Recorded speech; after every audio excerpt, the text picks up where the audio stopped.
ಎಲ್ಲಾ ಕಡೆನೂ E20 petrol ಈ E20 ಪೆಟ್ರೋಲ್ ನನ್ನ ಕಾರ್ ಅಥವಾ ನನ್ನ ಬೈಕ್ ಇಂಜಿನ್ ಹಾಳು ಮಾಡುತ್ತಾ? ಈ E20 ಪೆಟ್ರೋಲ್ ನನಗೆ ಒಳ್ಳೇದಾ ಅಥವಾ ಕೆಟ್ಟದ್ದಾ? ಏನಕ್ಕೆ E20 ಪೆಟ್ರೋಲ್ನ ಲಾಂಚ್ ಮಾಡಿದ್ದಾರೆ? 80% ಪೆಟ್ರೋಲ್ ಜೊತೆಗೆ 20% ಎಥನಾಲ್ನ ಮಿಕ್ಸ್ ಮಾಡ್ತಾ ಇದ್ದಾರೆ. E20 ಇಂದ ನಮಗೆ ಏನು ಬೆನಿಫಿಟ್ ಆಗುತ್ತೆ, ನಮ್ಮ ಸರ್ಕಾರಕ್ಕೆ ಏನು ಬೆನಿಫಿಟ್ ಆಗುತ್ತೆ, ಇದರ ಮೇನ್ ಉದ್ದೇಶ ಏನು ಅಂತ ಕೇಳಿದ್ರೆ ಸರ್ಕಾರದ್ದು E20 ಪೆಟ್ರೋಲ್ನ ತರೋದಕ್ಕೆ, ಈ ಇಂಪೋರ್ಟ್ಗಳನ್ನ ಕಮ್ಮಿ ಮಾಡೋದಕ್ಕೆ ಎಥನಾಲ್ ಬ್ಲೆಂಡ್ನ ಜಾಸ್ತಿ ಮಾಡ್ತಾ ಇದ್ದಾರೆ ನಮ್ಮ ಸರ್ಕಾರದವರು.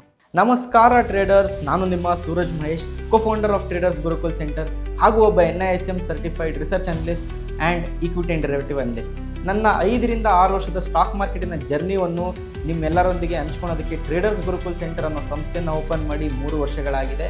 ಈ ಒಂದು ಸಂಸ್ಥೆಯಲ್ಲಿ ಆಲ್ಮೋಸ್ಟ್ 5 ರಿಂದ 6 ಸಾವಿರ ವಿದ್ಯಾರ್ಥಿಗಳಿಗೆ ಸ್ಟಾಕ್ ಮಾರ್ಕೆಟಿನ ಬಗ್ಗೆ ಒಂದು ಜ್ಞಾನವನ್ನು ಹಂಚಿದ್ದೀವಿ. ಹಾಗೂ ಈ ಒಂದು ವಿಡಿಯೋ ಕಂಪ್ಲೀಟ್ಲಿ ಒಂದು ಎಜುಕೇಷನಲ್ ಪರ್ಪಸ್ ಆಗಿರುತ್ತೆ, ಯಾವುದೇ ಥರ ನಿಮಗೆ ಪ್ರಚೋದನೆಗೊಳಿಸೋದಕ್ಕಾಗಿರೋದಿಲ್ಲ.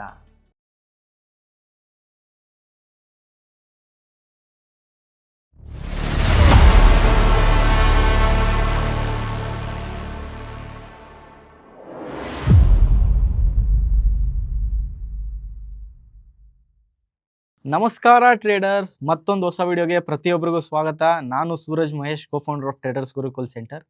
ಸೊ ಇವತ್ತಿನ ವಿಡಿಯೋ ತುಂಬ ಒಂದು ಇಂಪಾರ್ಟೆಂಟ್ ಆದ ವಿಷಯ ಅಂತಲೇ ಹೇಳ್ಬೋದು. ತುಂಬ ಜನ ಕೇಳಿರ್ತೀರ ಎಲ್ಲ ಕಡೆನೂ E20 ಪೆಟ್ರೋಲ್ ಅಂತ. ಇವತ್ತು ಬನ್ನಿ, ಈ E20 ಪೆಟ್ರೋಲ್ ಅಂದರೆ ಏನು? ಸೊ ಇದರಲ್ಲಿ ತುಂಬ ಜನಕ್ಕೆ ಒಂದು ಪ್ರಶ್ನೆ ಅಂತೂ ಕೊರಿತಾ ಇದೆ. ಏನು ಅಂತ ಕೇಳಿದ್ರೆ, ಈ E20 ಪೆಟ್ರೋಲ್ ನನ್ನ ಕಾರ್ ಅಥವಾ ನನ್ನ ಬೈಕ್ ಇಂಜಿನ್ನ ಹಾಳು ಮಾಡುತ್ತಾ, ಅಥವಾ ಈ E20 ಪೆಟ್ರೋಲಿಂದ ನನ್ನ ಮೈಲೇಜ್ ಏನಾದರೂ ಕಮ್ಮಿ ಆಗುತ್ತಾ, ಅದೇ ರೀತಿ E20 ಪೆಟ್ರೋಲ್ ನನಗೆ ಒಳ್ಳೇದಾ ಅಥವಾ ಕೆಟ್ಟದ್ದಾ ನನ್ನ ಬೈಕಿಗೆ ಅಂತ ಅಂದ್ಬಿಟ್ಟು. ಇವಾಗ ಪ್ರತಿಯೊಬ್ಬರಿಗೂ ಗೊತ್ತು, ಈ ಒಂದು ಕಾರು ಬೈಕ್ ಅನ್ನೋದು ಒಂದು ವಸ್ತು ಅಂತೂ ಅಲ್ಲ. ನಾವು ಕಷ್ಟಪಟ್ಟು ದುಡ್ದು ಈ ಒಂದು ಗಾಡಿನ ತೊಗೊಂಬಂದಿರ್ತೀವಿ. ಎಷ್ಟೋ ಆಸೆ ಇರುತ್ತೆ, ತುಂಬ ಜನರಿಗೆ ಆ ಗಾಡಿ ಮೇಲೆ ಪ್ರೀತಿ ಇರುತ್ತೆ. ಸೊ ಇಂಥ ಒಂದು ಟೈಮಲ್ಲಿ ನಮ್ಮ ಸರ್ಕಾರದವರು E20 ಪೆಟ್ರೋಲ್ ಅನ್ನೋದನ್ನ ಮಾಡಿದಾಗ ಬೇಜಾರಾಗುತ್ತೆ. ಅಕಸ್ಮಾತ್ ನಮ್ಮ ಗಾಡಿಗೆ ಏನಾದರೂ ಎಫೆಕ್ಟ್ ಆಗಿಬಿಟ್ರೆ, ನಾವು ಕಷ್ಟಪಟ್ಟಿರೋ ದುಡ್ಡು, ನಾವು ಇಷ್ಟಪಟ್ಟಿರೋ ಗಾಡಿ ಹಾಳಾಗುತ್ತೆ ಅಂತ ನಮ್ಮ ಕಣ್ಣು ಮುಂದೆ ನೋಡಿದ್ರೆ ನಿಜವಾಗ್ಲೂ ಬೇಜಾರಾಗುತ್ತೆ. ಸೊ ಈ ವಿಡಿಯೋಲಿ ಕಂಪ್ಲೀಟಾಗಿ E20 ಪೆಟ್ರೋಲ್ ಬಗ್ಗೆ ಡಿಸ್ಕಸ್ ಮಾಡೋಣ. ಯಾರಿಗೆ ಇದರಿಂದ ಬೆನಿಫಿಟ್ ಆಗುತ್ತೆ, ಏನಕ್ಕೆ E20 ಪೆಟ್ರೋಲ್ನ ಲಾಂಚ್ ಮಾಡಿದ್ದಾರೆ, ಸೊ ಇದರಿಂದ ನಮ್ಮ ಕಾರ್ಗೆ ಏನಾದರೂ ಡ್ಯಾಮೇಜ್ ಆಗುತ್ತಾ, ಸಂಪೂರ್ಣವಾಗಿ ನೋಡಿ ತಿಳ್ಕೊಳ್ಳೋಣ. ಸೊ ಈ ವಿಡಿಯೋನ ನೀವು ಕಂಪ್ಲೀಟಾಗಿ ನೋಡ್ರಿ, ಈ ಒಂದು ಟಾಪಿಕ್ ಬಗ್ಗೆ ನಿಮಗೆ ಕ್ಲಾರಿಟಿ ಸಿಗುತ್ತೆ. ಅದೇ ರೀತಿಯಲ್ಲಿ ಇವಾಗ E20 ಪೆಟ್ರೋಲ್ ಅಂದರೆ ಏನು ಅಂತ ನೋಡಿ ತಿಳ್ಕೊಳ್ಳೋಣ. ಈ ಹೆಸರು E20 ಅಂತ ಏನಕ್ಕೆ ಬಂದಿದೆ ಅಂತ ಕೇಳಿದ್ರೆ, E ಸ್ಟ್ಯಾಂಡ್ಸ್ ಫಾರ್ ಎಥನಾಲ್, ಅಂದರೆ ಈ ಅಕ್ಷರ ಬಂದು ಎಥನಾಲ್ನ ರೆಪ್ರೆಸೆಂಟ್ ಮಾಡ್ತಾ ಇದೆ. ಅದೇ ಥರ 20 ಅಂದರೆ 20%ನ ರೆಪ್ರೆಸೆಂಟ್ ಮಾಡ್ತಾ ಇದೆ. ಅಂದರೆ ತುಂಬ ಸುಲಭವಾಗಿ ಅರ್ಥ ಮಾಡ್ಕೋಬೇಕು ಅಂದರೆ, ಈ E20 ಅಂದರೆ ವೆರಿ ಸಿಂಪಲ್ಲು. 80% ಪೆಟ್ರೋಲ್ ಜೊತೆಗೆ 20% ಎಥನಾಲ್ನ ಮಿಕ್ಸ್ ಮಾಡ್ತಾ ಇದ್ದಾರೆ. ಅದಕ್ಕೆ ಇದರ ಹೆಸರು E20 ಅಂತ ಕೊಟ್ಟಿದ್ದಾರೆ. ಸೊ ಆದರೆ E20 ಇಂದ ನಮಗೆ ಏನು ಬೆನಿಫಿಟ್ ಆಗುತ್ತೆ, ನಮ್ಮ ಸರ್ಕಾರಕ್ಕೆ ಏನು ಬೆನಿಫಿಟ್ ಆಗುತ್ತೆ ಅಂತ ಕೇಳಿದ್ರೆ, E20 ಬಂದು ಒಂದು ರಿನ್ಯೂಯಬಲ್ ಫ್ಯೂಲ್ ಅಂತ ಕೇಳಿದ್ರೆ, ಇಲ್ಲಿ ಇದು ಯಾವುದೇ ಕಾರಣಕ್ಕೂ ಅದು ನಿಲ್ದಲೇ ಇರುವಂಥ ಫ್ಯೂಲ್, ಇಲ್ಲೆಲ್ಲೂ ಖರ್ಚಾಗೋದಿಲ್ಲ, ನಮಗೆಲ್ಲೂ ಅದು ಮುಗಿಯೋ ಸಾಧ್ಯತೆಗಳು ಇರೋದಿಲ್ಲ. ಸೊ ಈ E20 ತಂದಿರೋದ್ರಿಂದ ಯಾರಿಗೆ ಉಪಯೋಗ ಆಗುತ್ತೆ ಅಂತ ಕೇಳಿದ್ರೆ, ನಮ್ಮ ಫಾರ್ಮರ್ಸ್ಗಳಿಗೆ ಉಪಯೋಗ ಆಗುತ್ತೆ. ಯಾಕೆ ಅಂತ ಕೇಳಿದ್ರೆ, E20 ಮೇಜರ್ ಬರೋದೇ ಈ ಶುಗರ್ ಕೇನು ಅದರಿಂದ. ಸೊ ಅದರಿಂದ ಏನಾಗುತ್ತೆ, ಈ ಶುಗರ್ ಕೇನ್ ಬೆಳವಣಿಗೆ ನಮ್ಮ ದೇಶದಲ್ಲಂತೂ ನಿಲ್ಲೋದಕ್ಕೆ ಸಾಧ್ಯನೇ ಇಲ್ಲ. ಅದಕ್ಕೆ it is a renewable fuel ಅಂತ ಕರಿತೀವಿ. ಸೊ ಇದರ ಮೇನ್ ಉದ್ದೇಶ ಏನು ಅಂತ ಕೇಳಿದ್ರೆ, ಸರ್ಕಾರದ್ದು E20 ಪೆಟ್ರೋಲ್ನ ತರೋದಕ್ಕೆ ಮೇಜರು, ತುಂಬ ಪೆಟ್ರೋಲ್ಗಳು ನಮಗೆ ಇಂಪೋರ್ಟ್ ಆಗಿ ಬರ್ತಾ ಇದೆ. ಹೊರ ದೇಶದಿಂದ ತುಂಬ ಪೆಟ್ರೋಲ್ಗಳು ನಮ್ಮ ದೇಶಕ್ಕೆ ಇಂಪೋರ್ಟ್ ಆಗ್ತಾ ಇದೆ. ಈ ಇಂಪೋರ್ಟ್ಗಳನ್ನ ಕಮ್ಮಿ ಮಾಡೋದಕ್ಕೆ ಎಥನಾಲ್ ಬ್ಲೆಂಡ್ನ ಜಾಸ್ತಿ ಮಾಡ್ತಾ ಇದ್ದಾರೆ ನಮ್ಮ ಸರ್ಕಾರದವರು. ಅದೇ ಥರ ಎರಡನೇ ಮೇಜರ್ ರೀಸನ್ ಅಂತ ಕೇಳಿದ್ರೆ, ನಮ್ಮ ಸರ್ಕಾರದವರು ರೈತರನ್ನ ಬೆಳೆಸೋದಕ್ಕೋಸ್ಕರ ಈ ಒಂದು E20ನ ತಂದಿದ್ದಾರೆ ಅಂತ ಹೇಳ್ತಾ ಇದ್ದಾರೆ. ಇದೊಂದು ಪ್ರಮುಖವಾದ ಕಾರಣ ಕೂಡ ಆಗ್ಬೋದು. ಯಾಕೆ ಅಂತ ಕೇಳಿದ್ರೆ, E20ಗೆ ನಾವು ಮೇಜರ್ ಯೂಸ್ ಮಾಡೋದೇ ಶುಗರ್ ಕೇನ್ ಹಾಗೂ ಜೋಳನ. ಸೊ ಇದರಿಂದ ಬಂದಿರುವ ಒಂದು ಬ್ಲೆಂಡ್ನ ನಾವು ಎಥನಾಲ್ನ ಅಂತ ಕರಿತೀವಿ. ಇದನ್ನ ನಮ್ಮ ಪೆಟ್ರೋಲ್ಗೆ ಮಿಕ್ಸ್ ಮಾಡಿದಾಗ ಏನಾಗುತ್ತೆ, ಒಂದು ಬ್ಲೆಂಡೆಡ್ ಫ್ಯೂಲ್ ಆಗುತ್ತೆ. ಅದೇ E20 ಪೆಟ್ರೋಲ್ ಅಂತ ಕರಿತೀವಿ. ಮೂರನೇ ಮೇಜರ್ ಕಾರಣ ಏನು ಅಂತ ಕೇಳಿದ್ರೆ, ಎಮಿಷನ್ನ ಕಮ್ಮಿ ಮಾಡೋದಕ್ಕೆ, ಟು ರೆಡ್ಯೂಸ್ ಎಮಿಷನ್, ನಮ್ಮ ಸರ್ಕಾರದವರು E20 ಪೆಟ್ರೋಲ್ ತಂದಿದ್ದಾರೆ. ಇವಾಗ ತುಂಬ ಜನಕ್ಕೆ ಒಂದೇ ಪ್ರಶ್ನೆ ಇರುತ್ತೆ, ಈ E20 ಪೆಟ್ರೋಲಿಂದ ನನ್ನ ಗಾಡಿ ಏನಾದರೂ ಆರ್ಮ್ ಆಗುತ್ತಾ, ನನ್ನ ಗಾಡಿ ಏನಾದರೂ ಕೆಟ್ಟೋಗೋ ಸಾಧ್ಯತೆಗಳಿದೆಯಾ, ನನ್ನ ಗಾಡಿ ಇಂಜಿನ್ ಏನಾದರೂ ಹಾಳಾಗುತ್ತಾ ಅಂತ ಅಂದ್ಬಿಟ್ಟು.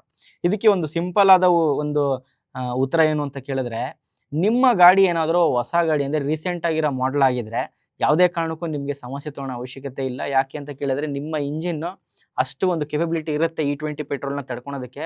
ಅಕಸ್ಮಾತ್ ನಿಮ್ದೇನಾದರೂ ಹಳೆಯ ಗಾಡಿಗಳು ಅಂದರೆ 2010 ಅಥವಾ 2000 ಅದಕ್ಕಿಂತ ಹಳೆ ಗಾಡಿಗಳಿತ್ತು ಅಂತ ಕೇಳಿದ್ರೆ, ನಿಜವಾಗ್ಲೂ ನೀವು ಒಂದು ಸಮಸ್ಯೆಗೆ ಬಂದಿದ್ದೀರಾ ಅಂತ ಅಂದ್ಬಿಟ್ಟು, ಇಂಥವರಿಗೆ ಒಂದು ಸಮಸ್ಯೆ ಬರೋ ಸಾಧ್ಯತೆಗಳಿದೆ. ಇದಕ್ಕೆ ನೀವು ಮಾಡಬೇಕಾಗಿರೋದು ಒಂದೇ ಕೆಲಸ, ನಿಮ್ಮ ಕಾರ್ ಮ್ಯಾನ್ಯಲ್ನ ತೆಗೆದುಬಿಟ್ಟು ಆ ಕಾರ್ ಮ್ಯಾನ್ಯಲ್ ಮೆನ್ಷನ್ ಇರುತ್ತೆ, ಅಥವಾ ನಿಮ್ಮ ಮ್ಯಾನುಫ್ಯಾಕ್ಚರರ್ ಅಂದರೆ ನೀವು ಎಲ್ಲಿಂದ ಗಾಡಿ ತೊಗೊಂಡ್ರಲ್ಲ ಅವ್ರನ್ನ ಹೋಗಿ ಕೇಳಿದ್ರೆ ಅವರು ಕಂಪ್ಲೀಟಾಗಿ ನಿಮಗೆ ಒಂದು ಉತ್ತರ ಕೊಡ್ತಾರೆ, ನಿಮ್ಮ ಗಾಡಿ E20 ಪೆಟ್ರೋಲ್ನ ತಡ್ಕೊಳುತ್ತಾ ಅಂತ ಅಂದ್ಬಿಟ್ಟು.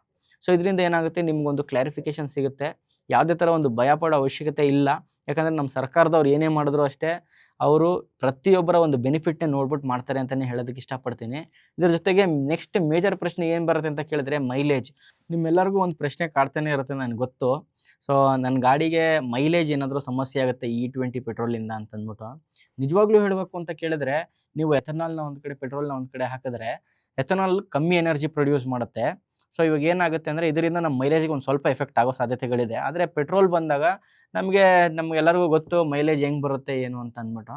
ಸೊ ಇವಾಗ ಸಿಂಪಲ್ಲಾಗಿ ನಾವು ಅರ್ಥ ಮಾಡ್ಕೋಬೇಕು ಅಂತ ಕೇಳಿದ್ರೆ, ನಾವು ಈ ಒಂದು ಎಥನಾಲ್ ಆ್ಯಂಡ್ ಪೆಟ್ರೋಲ್ನ ಮಿಕ್ಸ್ ಮಾಡೋದ್ರಿಂದ ನಮ್ಮ ಗಾಡಿ ಎಫಿಷಿಯನ್ಸಿ ಹಾಗೂ ನಮ್ಮ ಗಾಡಿ ಮೈಲೇಜ್ ಕಮ್ಮಿ ಬರುತ್ತೆ ಅನ್ನೋದಕ್ಕಿಂತ ಮೇಜರ್ ಪ್ರಶ್ನೆ ಏನು ಅಂತ ಬಂದರೆ ನಿಮ್ಮ ವೆಹಿಕಲ್ ಮಾಡಲ್ಲು, ಅದೇ ಥರ ನೀವು ಯಾವ ಥರ ಗಾಡಿ ಓಡಿಸ್ತಾ ಇದ್ದೀರಾ, ಮೂರನೇದು ಮೇಜರ್ ಬಂದರೆ ಇಂಜಿನ್ ಕಂಡೀಷನ್. ಸೊ ಇದು 3 ಯಾವ ಥರ ಇದೆ ಅನ್ನೋದು ಮೇಜರ್ ಇಂಪ್ಯಾಕ್ಟ್ ಆಗುತ್ತೆ. ನಾನು ಹೇಳ್ದಂಗೆ ಅಕಸ್ಮಾತ್ ನಿಮ್ದು ಏನಾದರೂ ಹಳೆ ಗಾಡಿಗಳಾಗಿದ್ದರೆ ನೀವು ನಿಜವಾಗ್ಲೂ ಈ ಒಂದು ಮೂಮೆಂಟಲ್ಲಿ ಈ ಎಥನಾಲ್ ಬ್ಲೆಂಡ್ ಬಂದಾಗ E20 ಅಂತ ಲಾಂಚ್ ಆದಾಗ ನಿಮ್ಮ ಕಾರ್ ಮ್ಯಾನ್ಯುಯಲ್ನ ತೆಗೆದುಬಿಟ್ಟು ನೋಡ್ರಿ, ನಿಮ್ಮ ಕಾರು E20 ಪೆಟ್ರೋಲ್ನ ತಡ್ಕೊಳುತ್ತಾ ಅಂತ ಅಂದ್ಬಿಟ್ಟು ನಿಮ್ಮ ಇಂಜಿನ್ಗೇನು ಸಮಸ್ಯೆ ಆಗಲ್ಲ ಅಂತ. ಅಕಸ್ಮಾತ್ ನಿಮ್ಗೆ ಅದು ನೋಡೋಕ್ಕೆ ಬರ್ತಾ ಇಲ್ಲ ಅಂತ ಕೇಳಿದರೆ ಈ ಕೂಡಲೇ ನಿಮ್ಮ ನಿಯರೆಸ್ಟ್ ಮ್ಯಾನುಫ್ಯಾಕ್ಚರರ್, ನಿಮ್ಮ ಒಂದು ಕಂಪನಿ, ನೀವು ಎಲ್ಲಿಂದ ಗಾಡಿ ತೊಗೊಂಡ್ರಲ್ಲ ಅಲ್ಲಿ ಹೋಗಿ ಇದು ಅಂತಂದು ಕೇಳಿದಾಗ ಅವ್ರು ನಿಮಗೆ ಕಂಪ್ಲೀಟಾಗಿ ಉತ್ತರ ಕೊಡ್ತಾರೆ. ಸೊ ಇದರಿಂದ ಈ E20 ಪೆಟ್ರೋಲ್ ತಂದಿರೋದ್ರಿಂದ ನಮ್ಗೆ ಏನೇನು ಅಡ್ವಾಂಟೇಜ್ ಆಗುತ್ತೆ ಅಂತ ಕೇಳಿದ್ರೆ, ಹೊರದೇಶದಿಂದ ನಾವು ತರಿಸೋ ತೈಲ ಕಮ್ಮಿ ಆಗುತ್ತೆ, ಇಂಪೋರ್ಟ್ ಮಾಡೋ ಅವಶ್ಯಕತೆಗಳು ಬರೋದಿಲ್ಲ. ನಮ್ಮ ದೇಶದಲ್ಲೇ ನಾವು ಡೊಮೆಸ್ಟಿಕ್ ಎಥನಾಲ್ ಪ್ರೊಡಕ್ಷನ್ನ ಮಾಡ್ತಾ ಇದ್ದೀವಿ. ಸೊ ಇದರಿಂದ ನಮ್ಮ ದೇಶಕ್ಕೆ ಕೂಡ ಒಳ್ಳೆಯದಾಗುತ್ತೆ. ನೆಕ್ಸ್ಟ್ ನಾವು ರೈತರಿಗೆ ಒಂದು ಆಪರ್ಚುನಿಟಿ ಕೊಟ್ಟಂಗೆ ಆಗುತ್ತೆ. ಅವರು ಕೂಡ ಎಥನಾಲ್ನ ಮಾಡೋದಕ್ಕೆ ನಮಗೆ ಒಂದು ಸಹಕಾರ ಮಾಡ್ತಾರೆ. ಯಾಕೆ ಅಂತ ಕೇಳಿದರೆ ಎಥನಾಲ್ನ ಮಾಡೋದೇ ನಮ್ಮ ಜೋಳ ಆಗಲಿ ನಮ್ಮ ಕಬ್ಬಿನಿಂದ. ಸೊ ಇದೆಲ್ಲನೂ ನಮ್ಮ ದೇಶದಲ್ಲೇ ಬೆಳೆಯೋದ್ರಿಂದ ಎಥನಾಲ್ ಮ್ಯಾನುಫ್ಯಾಕ್ಚರ್ ಈಸಿ ಆಗುತ್ತೆ. ಸೊ ಇದರಿಂದ ನಾವು ನಿಜವಾಗ್ಲೂ ದುಡ್ಡನ್ನ ಉಳಿಸ್ಬೋದು. ಇಂಪೋರ್ಟ್ ಖರ್ಚು ಮಾಡೋದ್ರಿಂದ ನಮಗೆ ದುಡ್ಡು ಜಾಸ್ತಿ ಖರ್ಚಾಗ್ತಾ ಇರುತ್ತೆ ಸರ್ಕಾರಕ್ಕೆ. ಇದನ್ನು ನಾವು ತಡೆಗಟ್ಟಿಸಿ ನಾವು ಪೆಟ್ರೋಲ್ ರೇಟ್ನ ಕಮ್ಮಿ ಆಗೋ ಸಾಧ್ಯತೆಗಳು ಖಂಡಿತವಾಗ್ಲೂ ಕಾಣುತ್ತೆ. ಸೊ ಈ ವಿಡಿಯೋಲಿ ನಾನು ಕಂಪ್ಲೀಟಾಗಿ E20 ಅಂದರೆ ಏನು ಅಂತ ಹೇಳ್ಕೊಟ್ಟಿದ್ದೀನಿ.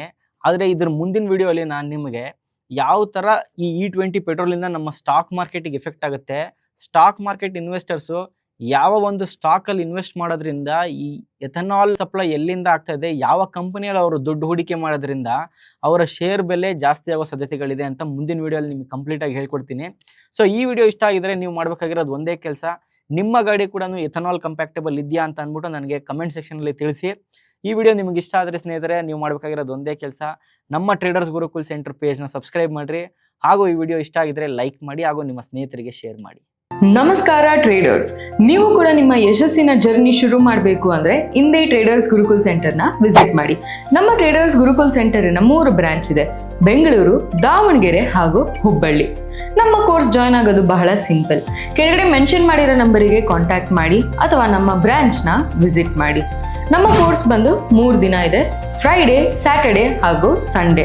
ಫ್ರೈಡೇ 10 to 2, ಸ್ಯಾಟರ್ಡೇ 10 to 4 ಹಾಗೂ ಸಂಡೇ 10 to 4. ಇನ್ನೇನಕ್ಕೆ ತಡ ಮಾಡ್ತಾ ಇದ್ದೀರಾ? ಈ ಸುವರ್ಣ ಅವಕಾಶವನ್ನು ಮಿಸ್ ಮಾಡಬೇಡಿ. ಇಂದೇ ಟ್ರೇಡರ್ಸ್ ಗುರುಕುಲ್ ಸೆಂಟರ್ನಲ್ಲಿ ಎನ್ರೋಲ್ ಆಗಿ. ಟ್ರೇಡರ್ಸ್ ಗುರುಕುಲ್ ಸೆಂಟರ್, ಲಾಭದ ದಾರಿಗೆ ಜ್ಞಾನದ ಬೆಳಕು. ಜ್ಞಾನವನ್ನು ಹಂಚೋದಕ್ಕೆ ನಾವು ರೆಡಿ ಆಗಿದ್ದೀವಿ, ಕಲಿಯೋದಕ್ಕೆ ನೀವು ರೆಡಿ ಆಗಿದ್ದೀರಾ? ನಾವು ಟ್ರೇಡರ್ಸ್ ಗುರುಕುಲ್ ಸೆಂಟರ್ ಅವರು ಪ್ರತಿ ಭಾನುವಾರ ಒಂದು ಫ್ರೀ ಮೆಗಾ ವರ್ಕ್ಶಾಪ್ನ ಕಂಡಕ್ಟ್ ಮಾಡ್ತಾ ಇದ್ದೀವಿ, ಬೆಳಗ್ಗೆ 10 ಗಂಟೆಯಿಂದ 1 ಗಂಟೆ ತನಕ. ಇಲ್ಲಿ ನಿಮಗೆ ಸ್ಟಾಕ್ ಮಾರ್ಕೆಟಿನ ಬಗ್ಗೆ ಬೇಸಿಕ್ಕಿಂದ ಅಡ್ವಾನ್ಸ್ವರೆಗೂ ಹೇಳ್ಕೊಡ್ತೀವಿ, ಹಾಗೂ ನೀವು ಯಶಸ್ಸನ್ನು ಪಡೆಯೋದಕ್ಕೆ ಒಂದು ದಾರಿ ಕೂಡ ತೋರಿಸ್ತೀವಿ. ನಿಮಗೆ ಒಬ್ಬ ಪ್ರಾಫಿಟೇಬಲ್ ಟ್ರೇಡರ್ ಆಗೋದು ಹೇಗೆ, ನಿಮ್ಮ ದುಡ್ಡಿನ ಕೈಯಲ್ಲಿ ದುಡಿಸೋದು ಹೇಗೆ ಅಂತ ಹೇಳ್ಕೊಡ್ತಾ ಇದ್ದೀವಿ. ಸೊ ಹೇಳ್ಕೊಡೋದಕ್ಕೆ ನಾವು ರೆಡಿ ಆಗಿದ್ದೀವಿ, ಕಲಿಯೋದಕ್ಕೆ ನೀವು ರೆಡಿ ಆಗಿದ್ದೀರಾ? ಇನ್ನೇನಕ್ಕೆ ತಡ ಮಾಡ್ತಾ ಇದ್ದೀರಾ? ಬನ್ನಿ ಸಿಗೋಣ ಇದೇ ಭಾನುವಾರಕ್ಕೆ. ಇನ್ನೂ ಸ್ಟಾಕ್ ಮಾರ್ಕೆಟ್ನ ಕಂಡ್ರೆ ನಿಮಗೆ ಗೊಂದಲಗಳಿದೆಯಾ? ಹಾಗಾದರೆ ನಿಮ್ಮ ಪ್ರಶ್ನೆಗೆ ಒಂದು ಸರಿಯಾದ ಮಾರ್ಗ ತೋರಿಸೋದಕ್ಕೆ ನಾವಿದ್ದೀವಿ. ಈ ಕೂಡಲೇ ಸ್ಕ್ರೀನ್ ಮೇಲಿರೋ ನಂಬರಿಗೆ ಕರೆ ಮಾಡಿ ಅಥವಾ ನಮ್ಮ ಆಫೀಸಿಗೆ ವಿಸಿಟ್ ಮಾಡಿ.